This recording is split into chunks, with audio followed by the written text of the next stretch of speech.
Hi everyone, welcome back to Be Rich. It's all about Amazon today. What's been happening in Amazon? Yes, believe it or not, I recorded this video for you guys quite a few days ago because the Amazon news is not going to go away and it's only going to build up momentum. But before I get into this, before the Amazon news, it's all hinging on this thing called the antitrust laws in the US. What is the antitrust laws? Antitrust laws were put into US as to prevent monopolies.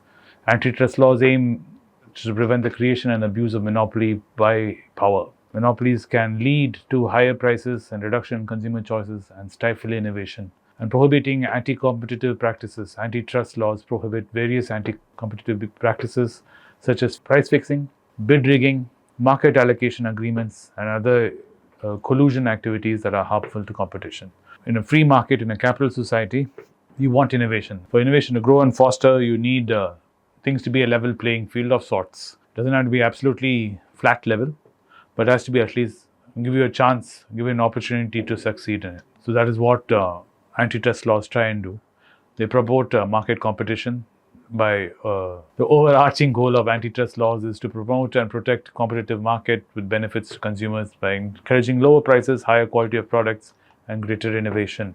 The laws are intended to protect consumers from anti-competitive practices that are harmful to their interest and price manipulation and artificially restricting choices. It is trying to preserve the economic efficiency of a free market capital market and promote innovation.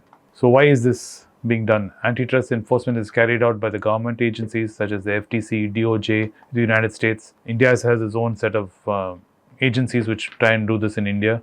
And violations of the antitrust laws can result in civil and criminal penalties, including fines, injunction, and even imprisonment for individuals involved in these anti-competitive illegal activities. These laws play a vital role in maintaining competitive and fair market practices for businesses and consumers. So here are some of the famous ones. United States versus Microsoft, 2001. Microsoft was accused of monopolistic practices, including bundling its Internet Explorer. Believe it or not, this was actually a thing. I don't know how many of you use Internet Explorer. Internet Explorer browser with Windows operating system to stifle competition. The outcome was Microsoft agreed to pay a settlement which included opening its application programming interface APIs to third-party developers and provide consumer choices from the default web browser. Another one was United States versus AT&T in 1982. AT&T was accused of operating in a monopoly in the telephone services market. The outcome was AT&T agreed to a settlement known as the Modification of Final Judgment, MFJ, which led to the breakup of AT&T into regional Bell operating companies, Baby Bells, and enhanced competition in telecommunications industry in the United States, which finally led to what we see now in the United States and worldwide. The cellular revolution was because of all this. United States versus Standard Oil, which is way back in 1911. This was led by John D. Rockefeller, who was accused of monopolizing the oil industry and engaging in anti-competitive practices. The United Supreme Court finally ordered the breakup of Standard Oil into 34 separate companies, opening the door for increased competition in the oil industry. And lo and behold, that's what we have today. This lower oil prices, back then at least. If we had not done that back then, God knows what oil prices we'd be sitting on today. United States versus IBM, 1982. IBM was accused of the monopolistic practice in the computer industry, including bundling hardware and software. The outcome was ultimately dropped in 1982, signaling a shift in the antitrust enforcement priorities. However, IBM had already faced increased competition. So though the case was dropped, it had hindered IBM's growth and IBM's control of the market, creating increased competition for IBM, and now we don't even know where IBM is in personal computers. United States versus American Tobacco Company, 1911 is another one, famous. American Tobacco was accused of monopolizing the tobacco industry through anti-competitive practices. Finally, the Supreme Court in the United States broke up the American Tobacco into several smaller companies, promoting competition in the tobacco market. Was it a good thing or a bad thing? That I leave up to you. United States versus Apple Incorporated, 2013, where Apple was accused of conspiring with major book publishers to fix ebook prices. Apple was found guilty by the antitrust violations and led to the changing of the ebook pricing practices, ensuring more competitive prices. United States versus Master and Visa, 2001, where Master and Visa cards were accused of anti-competitive practices, limiting the issuance of American Express and Discovery cards. Finally, Visa and MasterCard agreed to pay a settlement, allowing the banks to issue cards from their competitors, promoting greater competition in the credit card industry in the United States and worldwide. These cases illustrate the role of antitrust laws and promoting competition and preventing monopolistic behavior and protecting consumer interests. The outcomes often include remedies to enhance competition and prevent anti-competitive practices. Why is Vinod sitting and talking about all this? Good question. Because Amazon is facing this lawsuit now.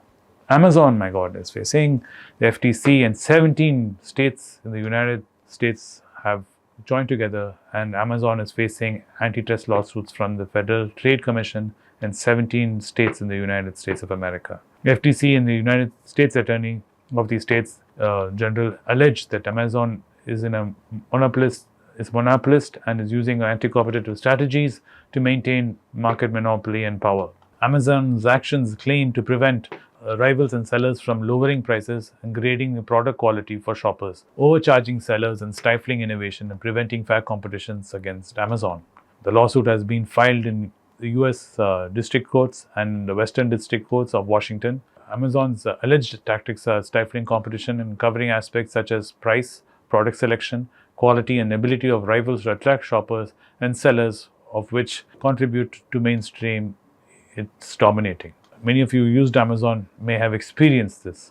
The impact of Amazon's actions is significant in affecting hundreds and billions of dollars in annual retail sales and numerous products and over 100 million shoppers. Amazon's monopolistic behavior, according to the complaint, is making it extremely difficult for competition and to establish themselves and allow Amazon to extract monopoly rents from various parties. This also, I'm sure if you've been participating in the Amazon ecosystem, must be suffering this. If you're a producer of a product or a service and you're trying to make your presence felt in Amazon, I'm sure you'll have a lot of complaints down in the comments below about what's been happening, not only in the US, even here in India, they've been facing severe backlash from Indian industries for the same reason. The FTC chair, Lina M. Khan, emphasized Amazon has a cohesive tactic to maintain the monopolies, and complaints are detailed in the tactics. Complaint asserts that Amazon exploits its monopoly power to enrich itself at the expense of American shoppers and businesses that rely on this platform. The Deputy Director of the Federal Bureau of Competition, John Newman, highlighted how Amazon's has raised prices for American shoppers and imposed high fees on online sellers. The case is described to have potential of bringing substantial benefits to many people by addressing Amazon's alleged anti-competitive behavior. Along with the state partners, the FTC seeks a permanent injunction in federal court to prohibit Amazon from engaging in unlawful conduct and restore competitive by loosening Amazon's monopolistic control. What does this all mean? All this means is it's going to take a long drawn-out court battle is going to happen, where Amazon's lawyers and the government lawyers are going to fight it out and thrash it out. And whatever is ruled in the district courts and state courts, it will finally go all the way up to the Supreme Court, I'm sure, in the United States, taking probably years to reach there. And finally, some kind of judgment will come out of this. What will this judgment be? I do not know. I cannot foresee it. But the market seems to have a knee-jerk reaction, wiping out, I think, 8 to 9% already by the time of recording this video of the Amazon share price in the US, because investors feel jittery giving the complete history of antitrust laws in the US. That's why I took so much time to read out so many cases to you, to kind of highlight why investors are a little bit nervous with this FTC, and that too 17 other states have joined together and have declared this case against Amazon. So it's some interesting times if you're an Amazon investor to sit and watch to see what happens. Would you be staying invested in Amazon, or would you be checking out of Amazon and waiting in the sidelines and watching Amazon? Do put your comments down below. We'd love to read them and we'd love to react. And once Anand is back in the studio, I'm sure I'll toss this to him, because some more market corrections would have happened, because Gandhi Jayanti is not a holiday for Americans. So some more market movements would have happened. And I'll get Anand to elaborate further about the FTC, the antitrust laws, and the impact on Amazon and what could happen to Amazon from all of this. Thank you for watching the video today. I hope you found it informative and entertaining as always. And like I said, I've been doing this at a trot, so don't be surprised if I look the same in all the videos going forward till Gandhi Jayanti is over. Thank you. It's a great privilege and honor that so many of you in thousands have subscribed to my channel and have supported me. I have written 2 books in English, The Alchemy of Money and Ordinary Stocks, Extraordinary Profits. These books are published by us and are ready. If you want to procure a copy, send us a message to the WhatsApp number given below and my team would respond to you. If you want an Amazon Kindle copy, you can click the link below. Finally, those who wish to consult with me can send a mail to berichenglish@gmail.com. Once again, I thank you for your support. If you like this video, press the subscribe button of my channel, hit the like button and turn on the bell notification.